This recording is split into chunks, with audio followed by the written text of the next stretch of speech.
शुरू करने से पहले हम आपको हेडफोन यूज करने का सुझाव देते हैं ताकि आप हर शब्द और डिटेल को बेहतर ऑडियो क्वालिटी के साथ एक्सपीरियंस कर सकें।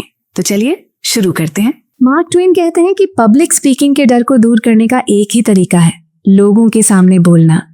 अगर आप भी कभी इस बात से डर गए हों कि भीड़ के सामने खड़े होने का ख्याल आते ही दिल तेजी से धड़कने लगा और हथेलियों में पसीना आ गया, तो चिंता मत कीजिए, आप अकेले नहीं हैं। क्या आपको पता है कि पब्लिक स्पीकिंग दुनिया के सबसे कॉमन डर में से एक है? National institute of mental health की एक स्टडी कहती है कि लगभग 75% लोग पब्लिक स्पीकिंग से डरते हैं। दरअसल इसे ग्लोसोफोबिया कहते हैं। स्टडीज बताती हैं कि लोग मरने से ज्यादा पब्लिक स्पीकिंग से डरते हैं। यह सुनकर शायद आपको यह एहसास हो कि यह डर हमारे ऊपर कितना गहरा असर डाल सकता है। लेकिन जानते हैं सबसे मजेदार बात क्या है? ऐसे कई लोग हैं जिन्होंने इस डर का सामना किया और जीत हासिल की।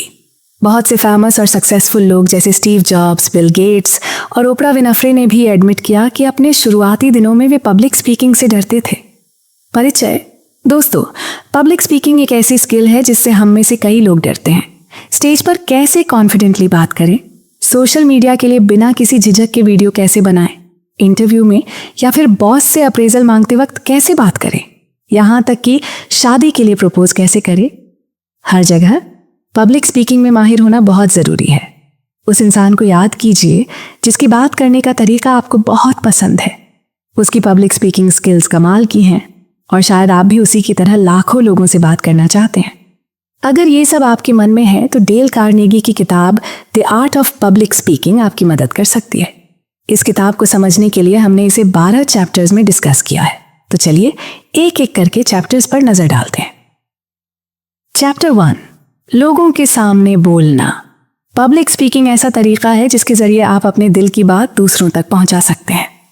पुराने जमाने में लोग लिखकर अपनी बातें दूसरों को बताते थे, लेकिन जैसे जैसे भाषा का विकास हुआ, लोग फेस टू फेस अपनी बात कहना सीख गए। कॉन्वर्सेशन और पब्लिक स्पीकिंग में बड़ा फर्क है। जब आप एक इंसान से बात करते हैं तो उसे कॉन्वर्सेशन कहते हैं, लेकिन जब आप कई लोगों के सामने बोलते हैं तो वह पब्लिक स्पीकिंग कहलाता है। पब्लिक स्पीकिंग में पहले से प्लानिंग जरूरी है। क्या बोलना है, कैसे बोलना है, यह तय करना होता है। यहाँ इनफॉर्मल भाषा की बजाय फॉर्मल लैंग्वेज का इस्तेमाल करना पड़ता है।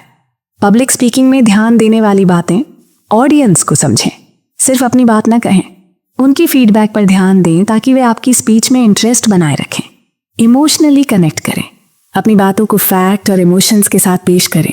मैसेज को क्लियर रखें, जो भी कहना चाहते हैं उसे ऑडियंस तक सही तरीके से पहुंचाएं। चैप्टर 2, एथिक्स और पब्लिक स्पीकिंग। पब्लिक स्पीकिंग का गोल है लिसनर से सही रिस्पॉन्स लेना, लेकिन इसे जबरदस्ती नहीं किया जा सकता। पब्लिक स्पीकिंग एक पावर है और इसके साथ रिस्पॉन्सिबिलिटी भी आती है। अगर आपको किसी चीज की नॉलेज नहीं है तो दूसरों को गलत इंफॉर्मेशन न दें, सच बोलें और अपनी स्किल का गलत इस्तेमाल न करें। चैप्टर 3, सुनना। गुड लिसनर बने बिना अच्छा स्पीकर बनना मुश्किल है। लिसनिंग और हियरिंग में फर्क है। हियरिंग मतलब सिर्फ सुनना, जबकि लिसनिंग का मतलब है समझना और सही रिएक्शन देना। रिसर्च कहती है कि हम जो सुनते हैं उसका सिर्फ 50% याद रखते हैं। कारण है कि अक्सर सुनने से पहले ही हम अपनी बात कहने की सोचने लगते हैं। इसलिए जब भी ऑडियंस आपसे कुछ कहे, पूरी तरह से ध्यान दें और समझने के बाद ही रिस्पॉन्स दें। चैप्टर 4, पहली स्पीच कैसे दें। पहली स्पीच क्रिटिकल होती है। इस दौरान ऑडियंस को एंगेज करना और कॉन्फिडेंस दिखाना जरूरी है।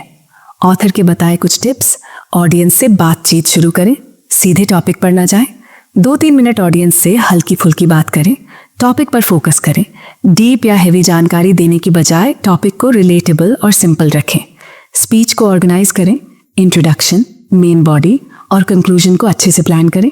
इस तरह की स्ट्रक्चर्ड अप्रोच से आपकी पहली स्पीच इम्पैक्टफुल बनेगी और ऑडियंस तक आपकी बात सही तरीके से पहुंचेगी। चैप्टर 5, टॉपिक का चयन करना। जब भी अपनी स्पीच के लिए कोई टॉपिक चुनो, ध्यान दो कि या तो वो टॉपिक तुम्हें बहुत अच्छे से आता हो या फिर वो ऐसा हो जो ऑडियंस के लिए नया हो। जैसे अगर तुम्हें इलेक्ट्रिक गाड़ियों की पूरी नॉलेज है, उनसे जुड़ी हर छोटी बड़ी बात पता है, तो तुम इस पर अच्छे से बोल सकते हो। या फिर जैसे क्रिप्टो करेंसी एक ट्रेंडिंग टॉपिक है जिसे हर कोई समझना चाहता है, तुम इस पर भी बोल सकते हो। पर ध्यान रहे, अगर ऑडियंस उस टॉपिक में एक्सपर्ट है और तुम्हारी नॉलेज कम है तो सिर्फ ओवरव्यू ही दो, इससे बैलेंस बना रहेगा। चैप्टर 6, ऑडियंस को एनालाइज करें। स्पीच देने से पहले ये समझना बहुत ज़रूरी है कि तुम्हारी ऑडियंस कौन है और उन्हें क्या चाहिए। मान लो तुम्हारी ऑडियंस वो लोग हैं जो अपनी मैरिड लाइफ को बेहतर बनाना चाहते हैं, तो तुम्हारी बातों में इससे जुड़े एग्जाम्पल्स, एक्सपीरियंसेस और सॉल्यूशंस होने चाहिए। ऑडियंस को एनालाइज करने के लिए उनसे थोड़ा कैजुअल बातचीत करो। पूछो कि वो कहाँ से हैं, यहाँ क्यों आए हैं। इससे तुम उनकी मेंटालिटी और एक्सपेक्टेशन समझ पाओगे। चैप्टर 7, अपने आइडियाज़ और स्पीच को सपोर्ट करें। स्पीच को इम्पैक्टफुल बनाने के लिए इसे सपोर्ट करने वाले मटेरियल्स का इस्तेमाल करो। जैसे अगर टॉपिक इलेक्ट्रिक गाड़ियों पर है तो गाड़ियों की इमेजेस, प्रेजेंटेशंस या चार्ट्स के जरिए ऑडियंस को समझाओ। स्पीच के दौरान इंटरेक्टिव रहो। ऑडियंस से सवाल पूछो और उनकी बातें सुनो। तुम फिजिकल एग्जाम्पल्स या कोई छोटी कहानी भी यूज़ कर सकते हो। जैसे अगर इंडियन कल्चर पर बात कर रहे हो तो इससे जुड़ा अपना कोई किस्सा शेयर करो। डाटा या ग्राफ्स से चीज़ें और क्लियर हो जाती हैं, तो इन्हें भी इंक्लूड करो। और हाँ, बीच बीच में मोटिवेशनल कोट्स डालना मत भूलना। चैप्टर 8, स्पीच की बॉडी को ऑर्गेनाइज करें। स्पीच को अच्छे से ऑर्गेनाइज करना बहुत ज़रूरी है। अगर स्ट्रक्चर क्लियर नहीं होगा तो ऑडियंस को समझ नहीं आएगा। शुरुआत कैजुअल बातचीत और इंट्रोडक्शन से करो, फिर धीरे धीरे मेन टॉपिक पर आओ। स्पेशल ऑर्डर, स्पीच में एक सीक्वेंस फॉलो करो। जैसे अगर अच्छाइयों की बात कर रहे हो तो पहले सारी अच्छाइयाँ बताओ, फिर कमियाँ और फिर सॉल्यूशंस। मेन पॉइंट्स को अलग रखें, ज़रूरी पॉइंट्स और एग्जाम्पल्स को अलग अलग रखो। दोनों को मिलाने से ऑडियंस को कंफ्यूजन हो सकती है। चैप्टर 9, स्पीच की शुरुआत और अंत। स्पीच की शुरुआत इंगेजिंग होनी चाहिए और अंत इम्पैक्टफुल। ऑडियंस को अपने टॉपिक से कनेक्ट करो। टॉपिक का इंट्रो देने के बाद उनसे रिलेटेड सवाल पूछो, फिर उनके जवाबों पर बातचीत करो। स्पीच स्टार्ट करने के लिए कोई फेमस कोट यूज़ करो या कोई मज़ेदार कहानी सुनाओ। मेन बॉडी में विजुअल्स, इमेजेस और वीडियोस का यूज़ करो। समराइज और मोटिवेट, स्पीच खत्म करते हुए अपनी बातें समराइज करो। ऑडियंस को मोटिवेटेड फील कराते हुए एक अच्छा सा कोट बोलकर और उन्हें गुड लक विश करके स्पीच खत्म करो। Chapter 10, speech outlining. स्पीच लिखते समय उसे प्रॉपर आउटलाइन में रखना बहुत ज़रूरी है। एक फ्लो बनाओ ताकि ऑडियंस कनेक्टेड फील करे। प्रिपरेशन आउटलाइन, एक पेपर पर पूरी प्लानिंग लिखो। इंट्रोडक्शन, मेन बॉडी, एग्जाम्पल्स और एंडिंग को ऑर्गेनाइज करो। किस जगह पर पॉज लेना है, कब ऑडियंस से सवाल पूछना है, सब पहले से प्लान करो। फ्लो बनाकर रखो। सिंबल और पॉइंट्स को क्लियर रखो। पहले एक चीज़ पूरी एक्सप्लेन करो और फिर दूसरी शुरू करो।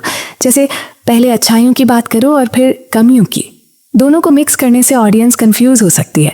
इस तरह जब स्पीच ऑर्गेनाइज्ड और स्ट्रक्चर्ड होगी तो ऑडियंस को समझने और एंजॉय करने में मजा आएगा। चैप्टर 11, भाषा का स्मार्ट इस्तेमाल कैसे करें। स्पीच में जो भी भाषा यूज करें वो क्लियर और ऑडियंस से कनेक्टेड होनी चाहिए। मतलब ये कि आप किस टोन में बोल रहे हैं, इस पर ध्यान देना जरूरी है। कहीं ऐसा तो नहीं कि आपकी बात सुनने वाले को गलत लगे या फिर जो आप कहना चाहते हैं वो सही तरीके से पहुंच नहीं पा रहा। पूरी स्पीच के दौरान आराम से बोलें, लेकिन आराम से बोलने का मतलब ये नहीं कि बहुत स्लो हो जाए। अगर टॉपिक पर कोई ऐसी बात आ जाए जो आपको पसंद नहीं है तो आप नेगेटिव बातों में बहकर कुछ ऐसा न बोलें जिससे लोग नाराज हो जाएं। जो भी कहना है फैक्ट्स के बेस पर ही कहें। अगर कोई रियलिस्टिक बात किसी को हर्ट कर सकती है तो उसे थोड़ा पॉजिटिव तरीके से पेश करें ताकि ऑडियंस को बुरा भी ना लगे और वो आपकी बात का मतलब समझ जाए। चैप्टर 12, बात को लोगों तक कैसे पहुंचाएं। अब तक आप समझ चुके हैं कि स्पीच कैसे लिखनी है, किस भाषा में बोलनी है और कैसे ऑडियंस से कनेक्शन बनाए रखना है। अब बात करते हैं उस सबसे ज़रूरी चीज़ की, डिलीवरी, यानी अपनी बातों को ऑडियंस तक सही तरीके से पहुंचाना। सोचिए, जितने भी पब्लिक स्पीकर्स आपने देखे होंगे, क्या उनमें से कोई आपको सुस्त और बोरिंग लगा? नहीं, वे अपनी बात पूरे जोश और आत्मविश्वास से कहते हैं। इससे उनकी बात का असर और उनकी क्रेडिबिलिटी दोनों बढ़ती है। अपनी स्पीच को बेहतर तरीके से डिलीवर करने के लिए इन चीज़ों का ध्यान रखें। ड्रेसिंग सेंस पर ध्यान दें। जो पहनावा आप चुनते हैं वो बहुत मायने रखता है। अगर आप शॉर्ट्स और टी शर्ट में स्टेज पर जाएंगे तो क्या लोग आपको सीरियस लेंगे? शायद नहीं। हमेशा फॉर्मल कपड़े पहने ताकि आप प्रोफेशनल लगें। पब्लिक स्पीकिंग के लिए सूट बूट या कम से कम अच्छी शर्ट पैंट पहनना सही रहता है। इशारों और बॉडी लैंग्वेज का इस्तेमाल करें। ड्रेस सही होने के बाद अगली चीज़ है आपका बॉडी मूवमेंट। अपने हाथों और कंधों की मूवमेंट को कंट्रोल करें। स्पीच के हिसाब से बॉडी लैंग्वेज बदलें। उदाहरण के लिए, अगर आप मोटिवेशनल स्पीच दे रहे हैं तो खड़े होकर बोलें। अपने हाथों का सही तरीके से इस्तेमाल करें। स्टेज पर मूव करें, ऑडियंस से सवाल पूछें और उनके जवाब लें। इससे लोग आपकी बातों से ज्यादा जुड़ेंगे। आंखों से कनेक्शन बनाएं। सबसे जरूरी है कि आप स्पीच देते वक्त कहाँ देख रहे हैं। अगर आप किसी दीवार, पंखे या किसी एक इंसान को ही घूरते रहेंगे तो ये आपकी नर्वसनेस दिखाएगा। ऑडियंस की आंखों में देखकर बोलें। इससे आपका आत्मविश्वास झलकेगा और ऑडियंस को लगेगा कि आप उनके लिए बोल रहे हैं। निष्कर्ष, तो दोस्तों, अब आपने पब्लिक स्पीकिंग की बेसिक आर्ट को सीख लिया है। चलिए अब सीखे गए पॉइंट्स को जल्दी से रिकैप करते हैं। हमेशा ऑडियंस के इंटरेस्ट को ध्यान में रखते हुए स्पीच तैयार करें और उनसे फीडबैक लें। जो भी कहें सच्चाई पर बेस्ड हो और लोगों को सही जानकारी दें। अच्छा स्पीकर बनने के लिए पहले एक अच्छा लिसनर बनना जरूरी है। अपनी बातें लोगों से जोड़कर कहें और नॉर्मल फॉर्मल भाषा का इस्तेमाल करें। स्पीच को प्लान करें ताकि सही समय पर सही बात कही जा सके। स्पीच के लिए ऐसा टॉपिक चुनें जो आपको या तो अच्छी तरह आता हो या सभी के लिए नया और इंटरेस्टिंग हो। अपनी स्पीच में स्टोरी, एग्जाम्पल, डेटा और मोटिवेशनल कोट्स का इस्तेमाल करें। शुरुआत हल्की बातचीत और इंट्रोडक्शन से करें। अंत में स्पीच को समरी, एक मोटिवेशनल कोट और गुड लक विश के साथ खत्म करें। The art of public speaking का रिव्यू डेल कार्नेगी की लिखी ये किताब पब्लिक स्पीकिंग की कला सीखने वालों के लिए मस्ट रीड है। इसमें आत्मविश्वास, ऑडियंस से जुड़ने और प्रभावी तरीके से बात रखने के टिप्स दिए गए हैं। किताब का कंटेंट भले थोड़ा पुराना लगे, लेकिन इसके प्रिंसिपल्स आज भी उतने ही प्रासंगिक हैं। अगर आप अपनी पब्लिक स्पीकिंग स्किल को निखारना चाहते हैं तो यह एक बेहतरीन गाइड हो सकती है। हमारी इस वीडियो का सफर यहीं खत्म होता है और अगर आप ये किताब खरीदना चाहते हैं तो उसका लिंक भी डिस्क्रिप्शन में है। हमारे YouTube चैनल शॉर्ट बुक को लाइक और सब्सक्राइब जरूर करें क्योंकि हम इसी तरह की वीडियो आपके लिए रेगुलर बनाते रहेंगे। अगली वीडियो में फिर मिलेंगे, तब तक के लिए यूं ही खुश और मुस्कुराते रहिए।